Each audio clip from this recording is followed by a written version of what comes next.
پچھلے سال ان کی والدہ کا انتقال ہوا ہے۔ پہلے میں دعا کرتا ہوں کہ اللہ تعالیٰ ان کی بھی اور جتنے میرے بھائی بہن دیکھ رہے ہیں، جتنے آپ کے مسلمان رشتہ دار دنیا سے پردہ فرما چکے، اللہ تعالیٰ ان سب کی بھی بخشش و مغفرت فرمائے۔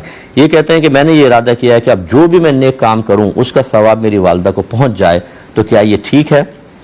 جی بالکل ہے۔ دو باتیں ہیں اس میں۔ پہلی بات تو یہ کہ اگر والدہ آپ کی تربیت کر کے گئی تھیں، اس تربیت کے نتیجے میں آپ کوئی نیک عمل کریں گے تو آپ چاہے یہ نیت کریں نہ کریں، آپ اپنے والدہ کے لیے بہت ہی بڑا ثواب، بلکہ والد صاحب کے لیے بھی بہت بڑا ثواب جاریہ ہے۔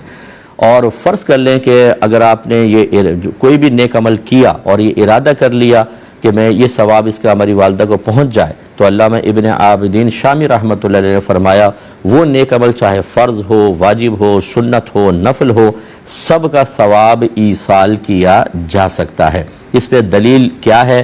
وہ طوالت کا تقاضا کرتی ہے، یہاں وقت بڑا قلیل ہوتا ہے، دلائل سب چیزوں کے موجود ہوتے ہیں، آپ اس پر اعتماد رکھیں۔ ہم بعض اوقات بغیر دلیل کے بات بیان کر رہے ہوتے ہیں، نفس مسئلہ بیان کر رہے ہوتے ہیں، لیکن اس کا مطلب یہ نہیں کہ اس کے پیچھے کوئی دلیل نہیں ہوتی ہے۔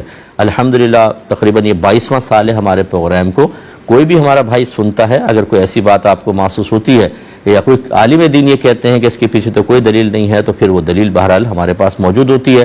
یہاں وقت نہیں ہوتا، اس لیے ہم قلت وقت کی بنا پر ان کو ذکر نہیں کرتے ہیں۔ تو بالکل آپ دل میں ارادہ رکھیں، جو بھی نیک عمل کریں، بہتر یہ ہوتا ہے کہ یہ کہ میں جو کروں گا اس کو ثواب پہنچ جائے، اس سے بہتر یہ ہے کہ رات کے جب آپ لیٹیں بستر کے اوپر تو یوں قصد و ارادہ کریں کہ اللہ تعالیٰ آج جتنے بھی میں نے نیک عمل کیے ان کا ثواب میری والدہ کو پہنچ جائے۔ بلکہ آپ یہ ارادہ کر لیں کہ آدم علیہ السلام سے لے کر قیامت تک جتنے مسلمان دنیا سے پردہ فرما چکے، دنیا میں موجود ہیں، قیامت تک آئیں گے، سب کو پہنچ جائے، انشاءاللہ سب کو پہنچ جائے گا۔ اکابرین نے یہی لکھا ہے۔